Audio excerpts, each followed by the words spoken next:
I want to share in closing some practical things that I want to highlight this year, and the leadership of our church wants to highlight and introduce to you in what we believe is a part and parcel of the wisdom of God for our Brook Hills Free Methodist Church. And these are very practical. So this is where the preaching stops and the talking starts. One of the things that, and you might want to write these down if you want to, just to kind of, so you can't ever say, well, I don't know what's going on at this church. I'm about to tell you 6 things that are going on. Number 1, missions tithe. I have long desired to be a church that weren't a bunch of hypocrites. Now, I know we pretty much, a lot of us are. Let's just admit it. I'm a hypocrite. But one of the things, just recently, I talked to you guys about percentage giving. If in our In God We Trust series, a couple series ago, I challenged all of us individually as families to give a percentage of our income in appreciation, in worship to God.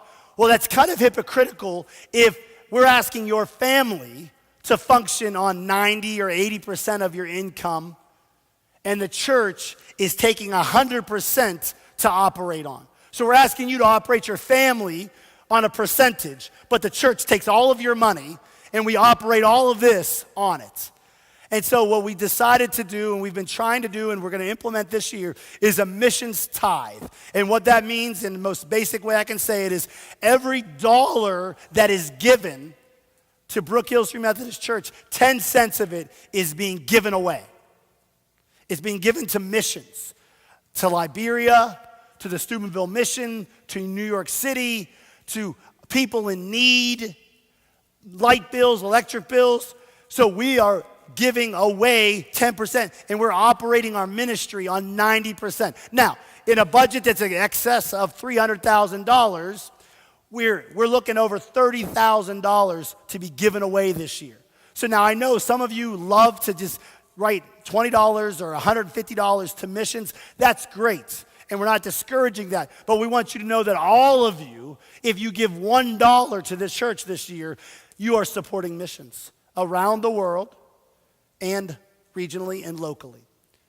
So we're excited about announcing that and sharing that with you. And we believe that although this year, most of those monies are already budgeted, they're actually in our budget, like we have outreaches planned and we have Liberia scheduled. In years to come, we're hoping to have money available so that when a need comes, we have money to be able to give to that need. So that's just a more practical part. A lot of it is already budgeted this year, but in the future, we believe that we will have funds available to be able to meet immediate needs as they come up in the area of outreach and missions. Number 1. Number 2, prayer and fasting. Oh, he just said the word again, fasting. In years past, we have taken 40 days in the fall. If you've been with us for a couple years, you know that in the fall, we normally have a fasting series that I talk about, and I've encouraged us to fast. This year, we're going to fast, but we're going to do it all year. Here's how we're going to do it.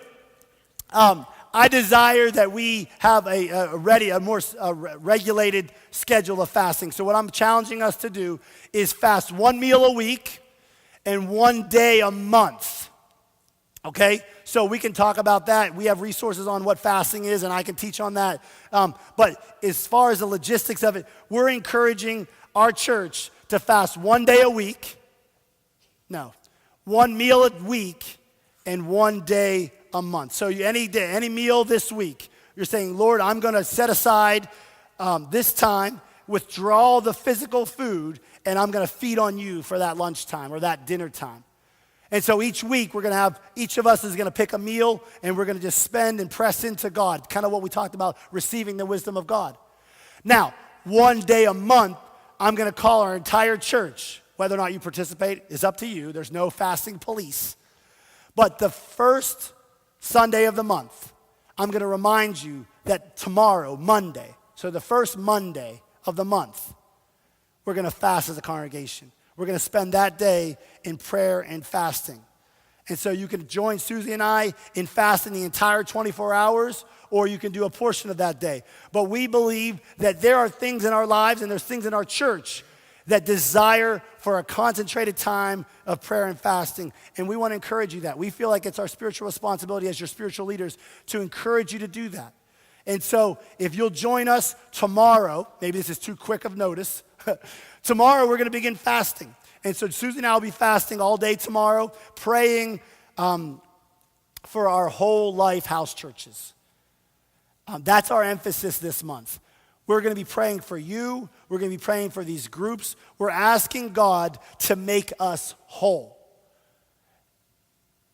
And I encourage you to come next week to hear the beginning of that series. But what I want us to know is, and you know this as well as I do, that there are areas of our life that are broken. There's things in our lives that are incomplete. It's not because we're different than anyone else. It's actually because we're all the same. We aren't all whole.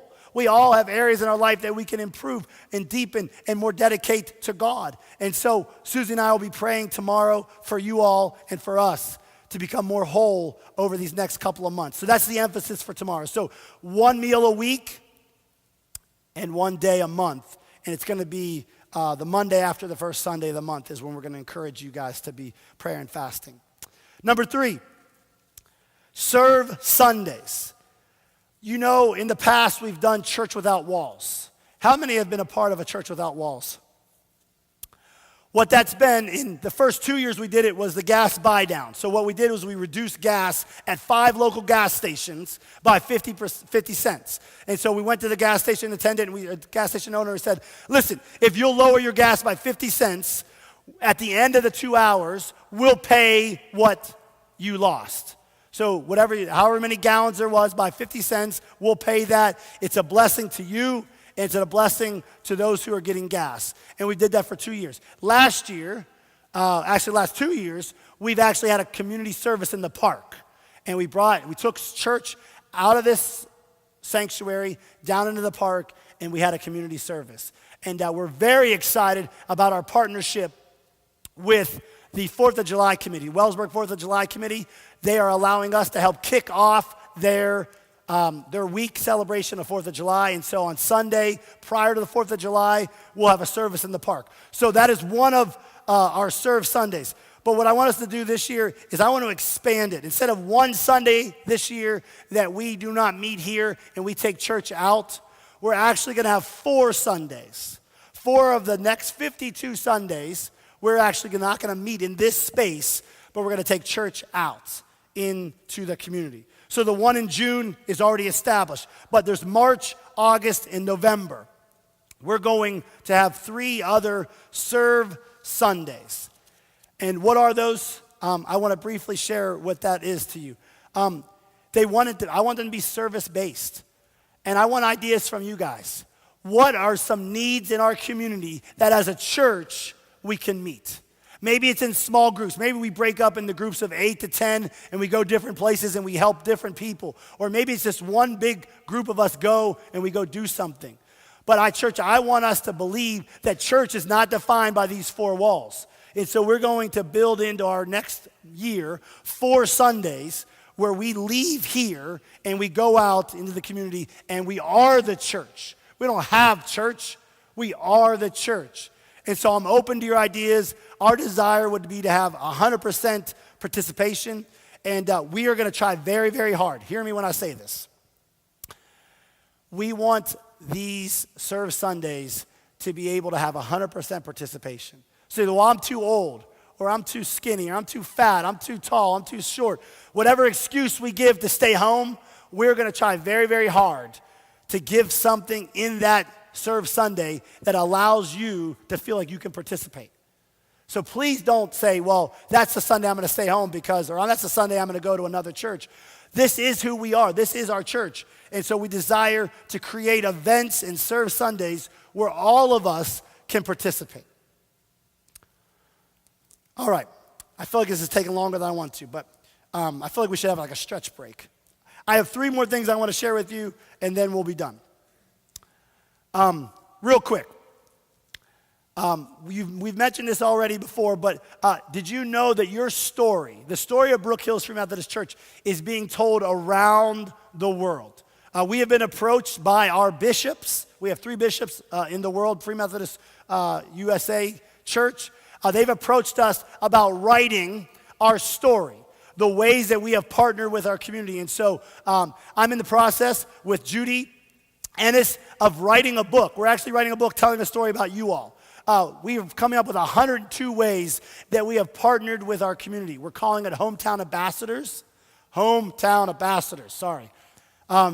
In July, every Free Methodist church in the United States will get a copy of our story. We'll be distributing these copies. We've been asked by the church to write this book, and we're sharing it. We hope to release it to you guys by the end of May. Stress. But we're going to try real hard to have it done by May and give copies out to all of you by May. But the churches, all the churches in the United States will be getting a copy in July. And it's based around this verse, 2 Corinthians 5:20. We are therefore Christ's ambassadors, as though God were making his appeal through us. We implore you on Christ's behalf, be reconciled to God. We as a church, over many, many years, have desired to partner with our community, with government. I don't think that's going to help, but you're like, just shut up then and just let's go home. Why are you forcing it?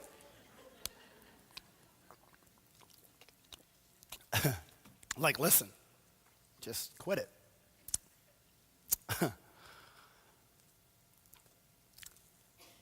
We're really excited about what God has done in this church, and we want other people to benefit from it. We've always been about that. We've always been about telling our story to help other people grow in their mission. And so we're going to do that again, and we're excited about that. Number 4, 5, 6, whatever number I'm on, I want to give you an update on Northbrook. This is probably, if you have like a minus section, it would appear minus, but I don't think it is. Northbrook Church is going to become Northbrook Ministry. To this point in the history of Northbrook, it has not become a true campus of our church. And so we want to just kind of begin to allow Northbrook to become a ministry, something that we do, not a campus of our church. We've tried for almost over a year to launch this second campus, and it appears to not be exactly what we want it to be. And so we're admitting that we need to make a transition. And so we are not closing Northbrook. We are not killing it. We are simply transitioning it to be more of what we feel like it can be. And that is a ministry outpost. So we're going to have groups up there. We're going to do service projects up there. We're going to serve the people of Hancock County. But as far as it being a replica of the central campus, we have not been able to do that. And that's just the honest truth. And so Mike and Diana will remain in their position as campus ministry directors because, listen to me, I believe we can be and will be one church in multiple locations. Right now, it doesn't appear that campus is going to be in the New Cumberland area. So they're going to stay on staff. They're going to continue to pursue where God wants to have an additional campus, begin to accumulate and form a strong core out of us. I mean, church, the only way a campus is going to work, we knew this before, but we just pressed ahead because we believe God gave us an invitation, is if a portion of us goes and plants that church. We cannot link up with another group of people because they don't have the Brook Hills DNA. And so a portion of us believe that God has called us up out of here and plants us over here. That is how a campus will work. And until we are able to do that, we can't launch a campus. And that's not bad or good, it's just the truth.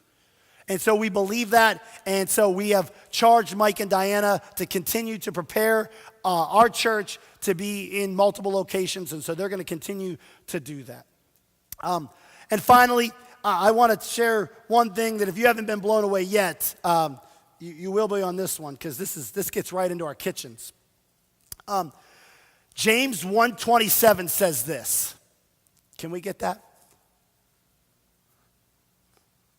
Maybe not. Religion that God our Father accepts as pure and faultless is this: to look after orphans and widows in their distress and to keep oneself from being polluted by the world. So my hood's up. I'm on my knees in the Holiday Inn Express, And James 1:27 will not get out of my mind. Church, I believe that Brook Hills Free Methodist Church needs to pay attention to this verse. I believe that care for orphans and widows will be part of our ministry in 2015.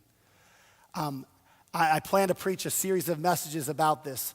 And I believe I'll go as far as to say, I believe that there will be a culture of adoption in our church in the coming years. I believe that our ministry to the widows will, and more than just people say, well, I already have a widow. My mother-in-law lives with me. I'm talking more than that. What, is that funny? Like I said that, they're like, you already have a widow that you care for. I'm like, yeah, but Nana's just Nana. I mean, I'll care for Nana, but God's called me beyond Nana. Hi, Nana. I didn't think we'd be laughing when I said this part. I thought everybody would be like, oh my gosh, he's off his rocker. I believe this. I believe this with my whole heart. I believe that there will be a spirit of adoption in our church. I believe there'll be a spirit of foster care in our church. I believe that we will have a sincere ministry, a deliberate ministry to widows. Listen, I wanted to say this as much as you wanted to hear it, but this is where God has for us. He wants us to pay attention to the orphan and the widow. And I want to be obedient. I want to be obedient. And maybe this is how I'll get my fourth child. Hi, honey. Gavin broke Susie. So we cannot have any more children. All right, I'm done. I really didn't think we'd be laughing. This is great. I thought we'd be like, oh my gosh. Hear me out. Here it is, because we're closing up. Ask the worship team to come back. Come on, worship team, help me out. All of this packaged up, and I just wanted to give you some practical things, and I'm sorry if it kind of drug during the practical stuff, and just wanted to lay out some things for you that we're going to be doing as a church. But the main thing, the thing I want you to take home with you is this idea of the wisdom of God, the message that God has for you, the wisdom of God, that which he needs to reveal to you. That is what I'm so desperate that each one of us press in to receive from him. Every one of us. And listen, I don't care how long you've been a Christian. I don't care how long you walk with God. He has something new for you. If you haven't heard anything new from God in a while, you're not listening, because he wants to tell you something. He wants all of us to receive his revelation, his message. Come on, church. Come on. Come on. Come on. It's not about just coming on Sunday morning and checking it off. It's not about looking like you're a Christian to your neighbor. It's about hearing from God and having the courage to do what he wants you to do. Church. I'm telling you,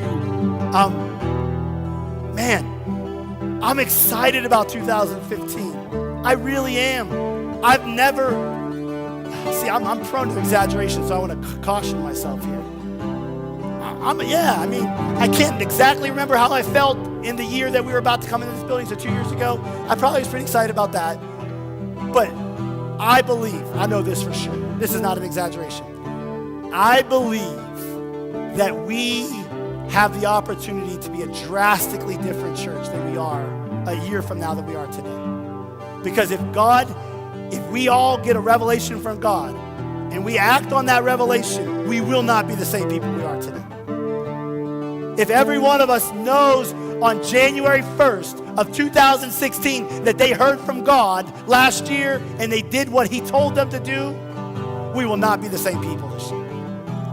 We will not be the same people. And so that fact says that I am most excited about any year that I've been pastor here with this year. Because I believe it. This is not hyperbole. This is not fabrication. This is God. This is how God operates. He reveals himself to his people when they seek him. And that's what we're about to do. Starting next Sunday, Invite somebody. It's going to be good. Not because I'm going to be here, not because you're going to be here, but because God has us right where he wants us. Talking about what we need to be talking about, developing us into the whole life, developing every part of who we are. This is a great way to start this year. And we're going to get into a lot of cool things this year, I believe. Church, I'm going to shut up. We're going to pray.